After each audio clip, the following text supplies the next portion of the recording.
বলে বাগদাদে একবার বৃষ্টি হইতেছিল না, বৃষ্টি নাই নাই নাই নাই। তো সুন্নত অনুযায়ী বাগদাদের ওলামা আল্লাহওয়ালা মানুষ সব বাগদাদের জামে মসজিদে জমা হয়েছে। ফজরের পরে ফজর পড়ছে, এশা পর্যন্ত দোয়া করছে, কিন্তু বৃষ্টির কোনো চিহ্ন হয় না। এশারের পরে চলে গেছে। তো মালিক ইবনে দিনার রহমতুল্লাহ আলাইহি বলেন, আমি বসা ছিলাম মসজিদে, তো দেখলাম এক জীর্ণ শীর্ণ গোলাম, জীর্ণ শীর্ণ গোলাম কৃতদাস ঢুকলো। কেননা কৃতদাস দেখলে বোঝা যায়, আপনারা দেখেন তো না, এই জন্য বুঝবেন না। আফ্রিকায় আছে এখনো, নাইজেরিয়ায় ওদের পোশাকই ভিন্ন, ওদেরকে দেখলেই চেনা যায় যারা কৃতদাস। আমিও চিনতাম না, প্রথমবার যখন গেছি তো জিজ্ঞেস করছি এদের পোশাক এরকম কেন, তো বলছে এরা অমুকের কৃতদাস। সবাই আবার ভিন্ন ভিন্ন আছে। যেমন আমাদের রাগ হয়ে যাবেন বলবো না, রাগ হয়ে যাবে। আমাদের যেরকম কিছু লোককে দেখলেই বোঝা যায় উনি কোন দরবারের সাথে সংযুক্ত, টুপি দিয়া, পাঞ্জাবি দিয়া, এমনকি পকেট দিয়েও বোঝা যায়। এরকম রাগ হয় না কিন্তু আবার। তো ওই দেশে এরকম বোঝা যায়, প্রত্যেকের আলাদা, গোলামের কৃতদাসের আলাদা আলাদা ইউনিফর্ম আছে, দেখলে বোঝা যায় এটি ওনার। তো কৃতদাস দেখলেই বোঝা যায়। আয়েশা ঢুকছে, সাধারণভাবে 2 রাকাত নামাজ পড়ছে। ওরা হাত উঠায় বলতেছে, আল্লাহ বৃষ্টি বন্ধ করছো তো বন্দা তোমার কাছে হওয়ার জন্য। বৃষ্টি বন্ধ করছো কেন? আরে ভালো মতো বোঝেন, বন্দা তোমার। ফজরের পরের থেকে তো এশা পর্যন্ত সব মসজিদে বসা ছিল, এখনো তো বৃষ্টি দিলেন না, এক্ষণ দিবেন, এক্ষণ। তো মালিক ইবনে দিনার রহমতুল্লাহ আলাইহি বলতেছে, ও বলতেছে এক্ষণ দিবেন, ও বলতেছে আর আকাশে গর্জন উঠতেছে, নামছে ঝুমঝুমায়া বৃষ্টি। আমিও আটকায় গেছি, ও আটকায় গেছে। বৃষ্টি যতক্ষণ বর্ষণ হওয়ার প্রয়োজন ছিল বর্ষণ হয়েছে।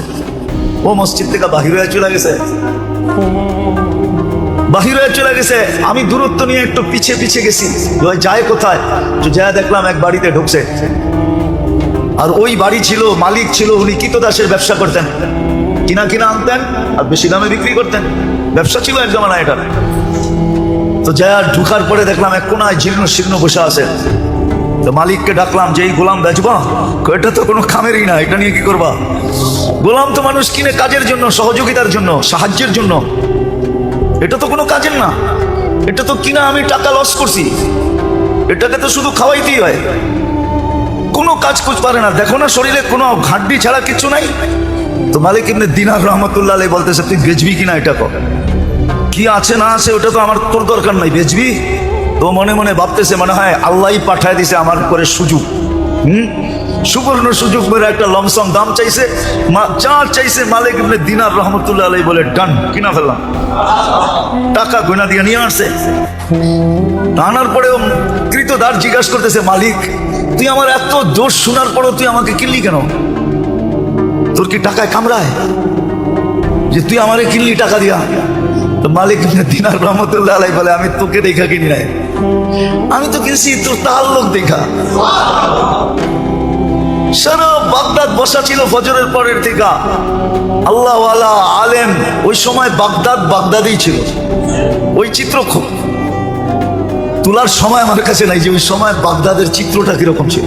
সব তো ফজরের পরের থেকে আসা পর্যন্ত বসা ছিল, বৃষ্টি তো হইল না। তুই এরকম কি বললি আল্লাহকে? 2 রাকাত পড়া ঝুমঝুমায় বৃষ্টি আসলো, আর তুই বললি এক্ষণ দেন। আল্লাহ কাছে পাওয়ার একটা মজা আছে, আজকে আমরা পাই নাই, এই জন্য মজা নাই, মজা পাই নাই। সত্য কাহিনী, কৃতদাসী কিনা নিয়ে আসছেন, দুর্বল সুর্বল কিনা নিয়ে আসছেন। তো কৃতদাসী বলছে, মালিক সারাদিন কাজ করবো বটে, কিন্তু রাত্রে তুমি আমার থেকে কোনো কাজ নিতে পারবে না। যদি এই শর্ত হয় তো আমি যাইতে রাজি। এই শর্ত যদি হয় তাহলে আমি কি যাইতে রাজি, এই শর্ত পুরা করলে। বলছে ঠিক আছে। তো সারাদিন কাজ করতো, রাত্রে নির্জন ঘরে চলে যেত, তো মালিকের একদিন আগ্রহ ঢুকছে যে ও যে আমাকে শর্ত লাগায় যে আসলো যে রাত্রে কোনো কাজ নেওয়া যাবে না, দেখি ও রাত্রে করে কি। তো আস্তে আস্তে ছিদ্র দিয়ে দেখতেছে কি করে। তো দেখে সেজদায় পড়া কাঁদতেছে আর বলতেছে, তুমি যে আমাকে ভালোবাসো। কি বলতেছে? আল্লাহ তুমি যে আমাকে ভালোবাসো, ওই ভালোবাসার ওয়াস্তা তুমি আমাকে আরো কাছে করো। কাঁদতেছে তো মালিক বাহির থেকে বলতেছে, ওই পাগলি, আল্লাহ যে তোকে ভালোবাসে এটা তুই কি করে বুঝলি? তুই বারবার বলতেছ তুমি যে আমাকে ভালোবাসো, তুমি যে আমাকে ভালোবাসো, তুই এটা বল যে আমি তোমাকে ভালোবাসি। তো কৃতদাসী সেজদার থেকে মাথা উঠাইছেন, মাথা উঠাইছেন, ওটা বলতেছে, শোন, আল্লাহ যদি আমাকে ভালো না বাসতো তাহলে এই গভীর রাত্রে ওনার কদমে আমাকে রাখতো না, আর তোরে ল্যাপের ভিতরে ঘুম করতে দিত না। তুই ল্যাপের ভিতরে ঘুমাইতেছস, তোকে ভালোবাসে না দেখি তুই ল্যাপে আসস, আমাকে ভালোবাসে দিকে বিদায়ী কুদরতি পায়ে জাগা দিছে বইলা একটা চিৎকার দিছে, জান শেষ।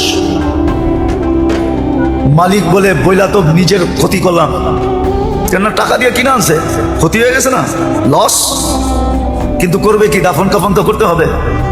বাজারে গেছে কাফন আনার জন্য, আয়সা দেখে সবুজ কাফনে পেঁচানো, উপরে লেখা আছে ইন্না আউলিয়াল্লাহি লা খাউফুন আলাইহিম ওয়ালা হুম ইয়াহজানুন।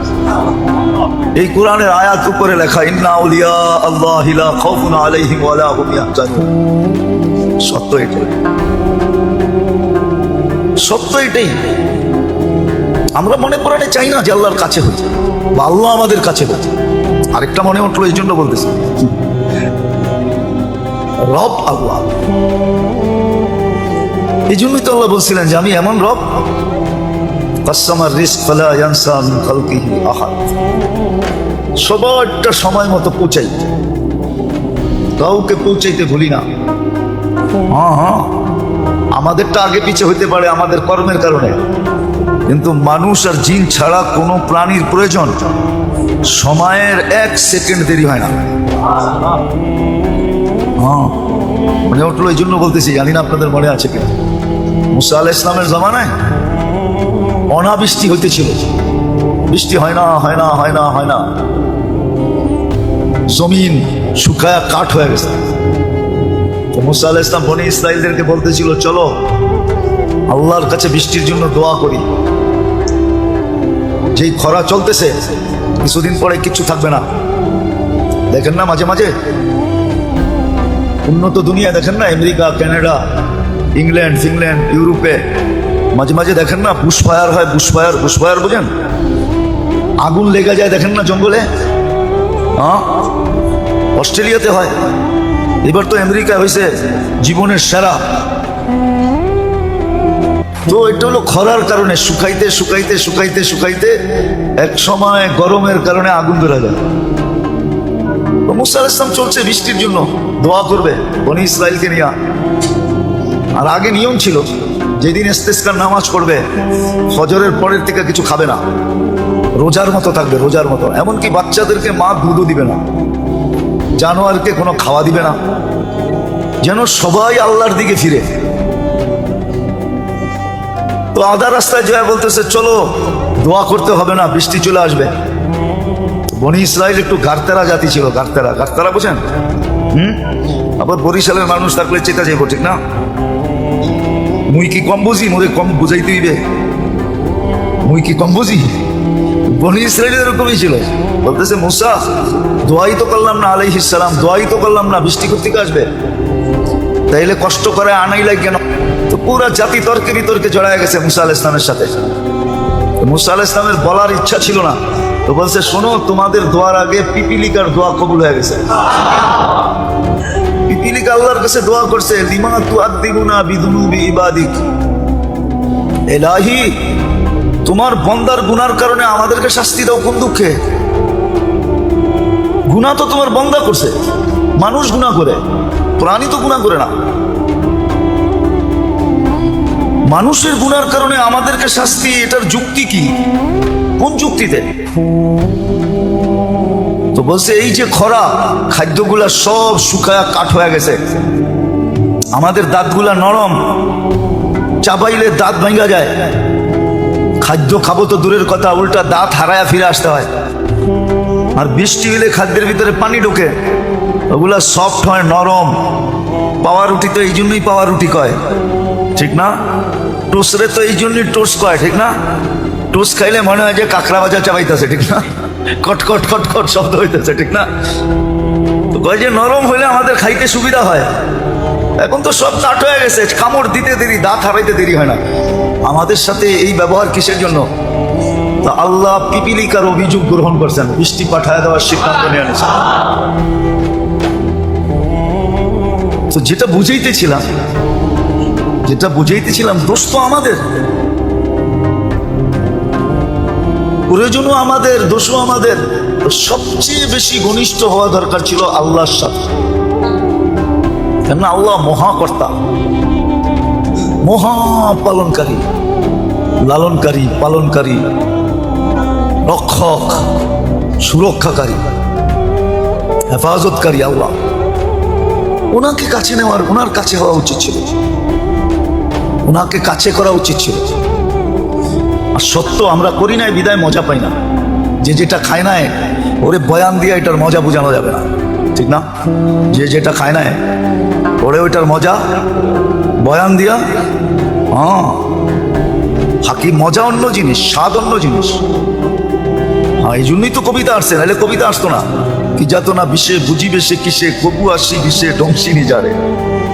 সাপের ব্যথা তো ওই বুঝবে যে যাকে সাপ ছোবল দিছে, ঠিক না? যাকে ছোবল দেয় না, আপনি কাউকে মাথা ব্যথা বুঝাইতে পারবেন?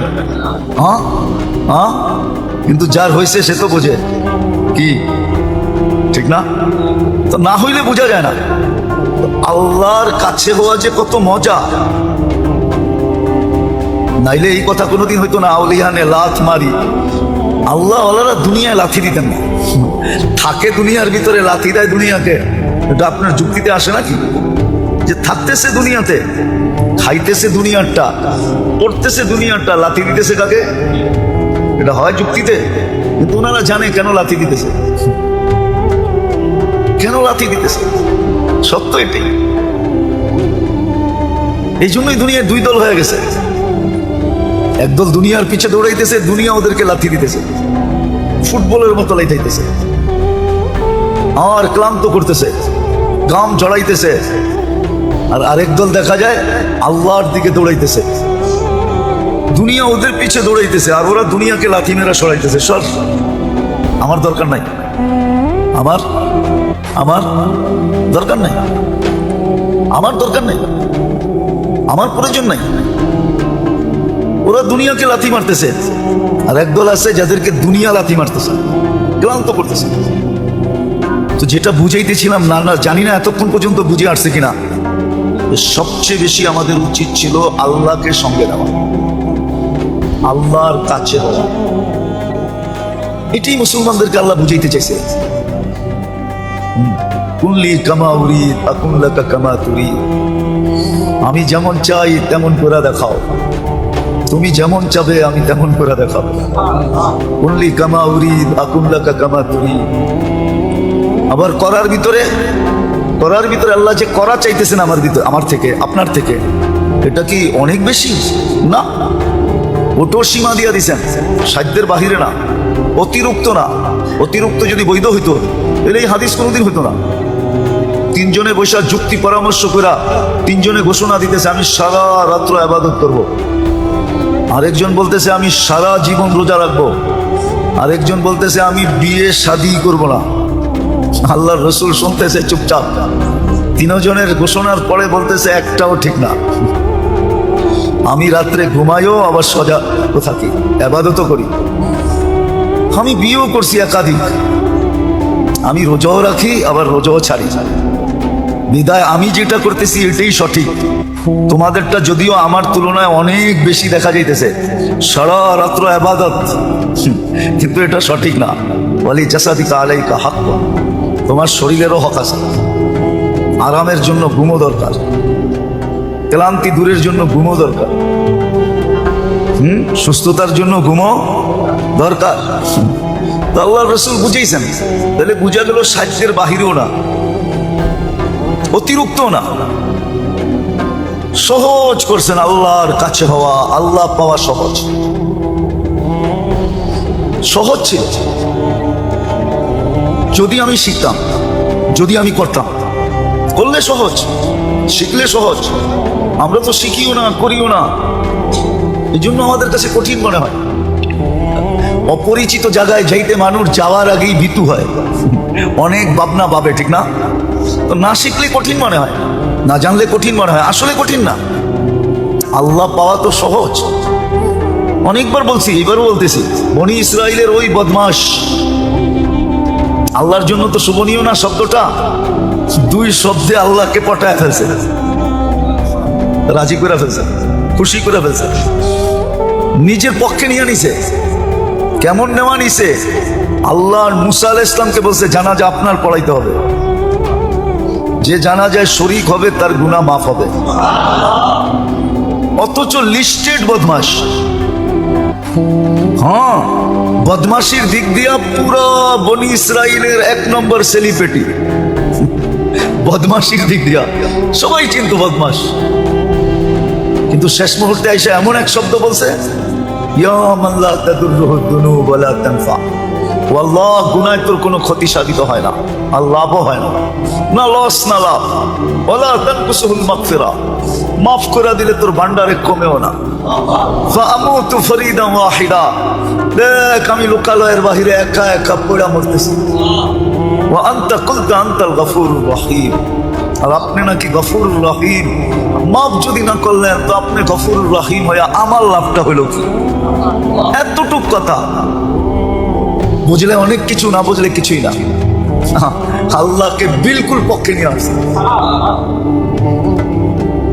বুঝার বিষয়। আজকে আমাদের সবচেয়ে বেশি যাকে কাছে করা দরকার ছিল, সঙ্গে লওয়া দরকার ছিল, বিশেষ করে মুসলমান, বিশেষ করে উম্মতে মুহাম্মদ। হ্যাঁ, বিশেষ করে উম্মতে মুহাম্মাদি। কেন আমাদের পরে তো আর কোনো উম্মত নাই যে আল্লাহ কারো জন্য কিছু রাখবেন। আমাদের পরে তো কোনো উম্মত নাই, আছে নাকি? হ্যাঁ, যে কারো জন্য কিছু রাখবেন। পিছনে কেউ থাকলে না তার জন্য কিছু উঠায় রাখে, ঠিক না? বাঁচায় রাখে, ঠিক না? আমাদের পরে তো উম্মত নাই, কার জন্য বাঁচাবেন, কার জন্য উঠায় রাখবেন, কার জন্য আলাদা করবেন, কার জন্য পৃথক করবেন। অ্যানালাইসিসের বিষয়। আমাদের নবীজির পরে তো নবী নাই, আছে নাকি? মুহাম্মদুর রাসূলুল্লাহর পরে কেউ আছে? হ্যাঁ, আপনি যদি মনে মনেও ভাবেন তারপরেও গুনাহ। মুহাম্মদুর রাসূলুল্লাহর পরে কোনো নবী নাই, কোনো রাসূল নাই, খাতামান নাবিয়্যিন। অনেক সময় আমাদের সমাজের কিছু মানুষ আছে ধোকায় পড়ে, আপনিও ধোকায় পড়তে পারেন। হ্যাঁ, কিন্তু আমি বলবো গুই সাপের মতো বিদ্যাও আপনার আকল আপনার কাছে নাই।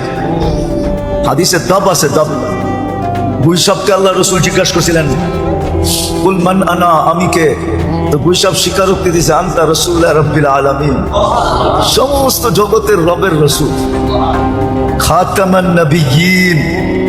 অনেক মিথ্যাবাদী আসবে, সব মিথ্যা, আপনি সর্বশেষ নবী। গুই সাপ বুঝলে আপনি বোঝেন না কেন? আগেরটাও বলছে মান আমানা বিকা ফাস, যে আপনাকে ধরে রাখবে সেই কামিয়াব হবে। মান কাদিবা খাবা ওয়া খাসির, যে আপনার থেকে দূরে সরবে ও চির হতভাগা হবে। আমার আজকে ভাগ্য খুলে গেছে। লাব্বাইক ওয়া সাদাইক ইয়া সাইনা ওয়া ইয়াউমিল কিয়ামা। ও কিয়ামতের বাদশা, আমার ভাগ্য খুলে গেছে। আপনার তো গুই সাপের সমানও বিশ্বাস নাই। যেটা বলতেছিলাম, আল্লাহর কাছে হওয়া দরকার ছিল, আল্লাহকে কাছে করার দরকার ছিল, কসম খোদা। এই জন্যই চিৎকার ছিল, চিৎকার। আমরা পড়ি তো না, জানি তো না। এই জন্যই সাহাবা সবসময় চিৎকার দিতেন, ইয়াকফিনি আল্লাহ, আল্লাহু কাফিন, আল্লাহ আমার জন্য যথেষ্ট। খালেদ রাদিয়াল্লাহু তাআলা আনহুর কথা হাজারো বার আছে। উনি যুদ্ধের ময়দানে যখন নামতেন তো সবাই ওনাকে সতর্ক করতেন, খালেদ তুমি একা, সামনে হাজার হাজার। তো ওনার চিৎকার এটাই হইতো, আল্লাহ আমার জন্য যথেষ্ট। সরেন থেকে